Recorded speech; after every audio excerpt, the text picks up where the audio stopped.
সাংবাদিকের পরে অর্থাৎ এখন আপনি প্রধানমন্ত্রী হইতে চাচ্ছেন, আগে হইতে চান নাই কেন? আরে ভাই আমার মাথায় এরকম চিন্তা ছিল না যে আমি এমপি হবার যোগ্যতা তো আমার নাই।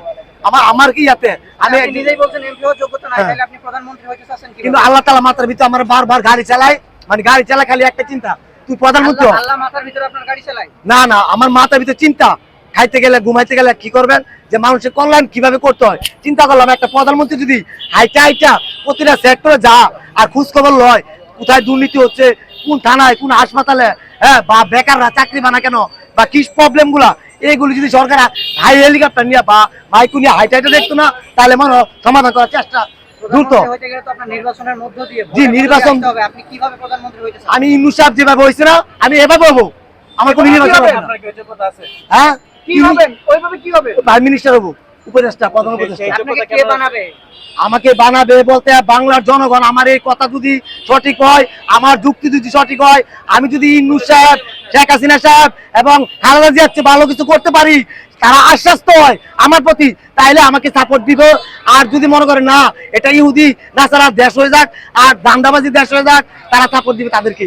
এখানে অনেকেই বলছে যে আপনার মাথা সমস্যা, আপনার মাথা কি ঠিক আছে? ভাই আমি যেদিন কাছে নিয়োগ করছি, আমি একসময় দাঁড়িয়ে ছিল না, একসময় পাঞ্জাবি ছিল না, আমি নিয়োগ করছি একটা রিস্ক অ্যাক্সিডেন্ট করার পর থেকে নিয়োগ করছি, আজ থেকে আমি 5 ওয়াক্ত নামাজ পড়বো এবং নবীর আদর্শ দিয়ে চলবো এবং কোনো মানুষের হক নষ্ট করবো না। আল্লাহর রহমতে এখন পর্যন্ত হয়তো নামাজ কাজা হয়ে যা, কিন্তু আদায় করে নেই, কিন্তু পরে হক মারবো না, এই ওয়াদাটা করছি। আপনি তো বাংলাদেশের রাজনীতিবিদদের হক মারার জন্য এখানে আন্দোলন করছেন। আমি তো অবাক করছি, কেন হক মারবো? হক মারলে তো আমার জনগণের কাছে জবাব দিতে হবে, এবং শেখ হাসিনা যেরকম জনগণের সাথে জবাব দিতে পারে নাই, চুপ চলে গেছে, কিন্তু আমার দেশে জবাব দিতে হবে এবং আল্লাহ তাআলার কাছে আমার জবাব দিতে হবে। এবং এই জবাব দিয়া আমি যেতন এক কাজ করি, পরে হক মারছি, এই জবাব দিয়া পরে জান্নাতে যাইতে হবে।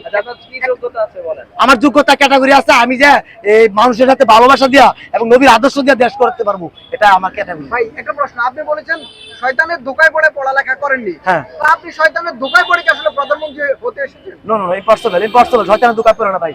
আমি আজকে তো আমার ঘরে মনে হয় চাল নাই, আমি দেখছি যে কালকে রাতে চাল নিতে হইব, তারপর চিন্তা ঘরে চাও, আপনার ঘরে চাউল নেই, কিভাবে আপনি প্রধানমন্ত্রী হওয়ার স্বপ্ন দেখছেন?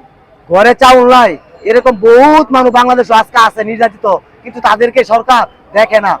আর যে সেজন্য আমি একজন শ্রমজীবী হইয়া, আমি শ্রমজীবী পেশাজীবী মানুষের দুঃখ বুঝি।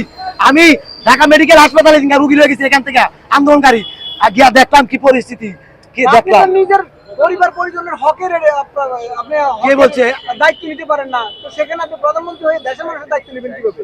প্রধানমন্ত্রী হয়ে যে দেশের মানুষের দায়িত্ব কিভাবে নিব, এভাবে নিব, হ্যাঁ, যেভাবে নবীর আদর্শ সুন্নত মোতাবেক কোরআনের আইন দিয়ে দেশ চলবে এবং প্রত্যেকটা দপ্তরে ইউনিয়ন টাকা নিয়ে কেন্দ্রীয় ভাবে আমি হাইটা হাইটা ওদের দাবি আদায়ের চেষ্টা করবো। আজকে দেখেন রাস্তাঘাটে প্রত্যেকটা জায়গায় দাবি, কিন্তু পারে না কোন সরকার। ইন্নু সাহেবকে আজকে এখানে আসছে কোন সময় আপনারা দেখছেন? আপনাদের সাংবাদিকতা কথা, ইন্নু সাহেব কোনো আন্দোলনকারী কোনো থানা মধ্যে গেছে? যায় নাই।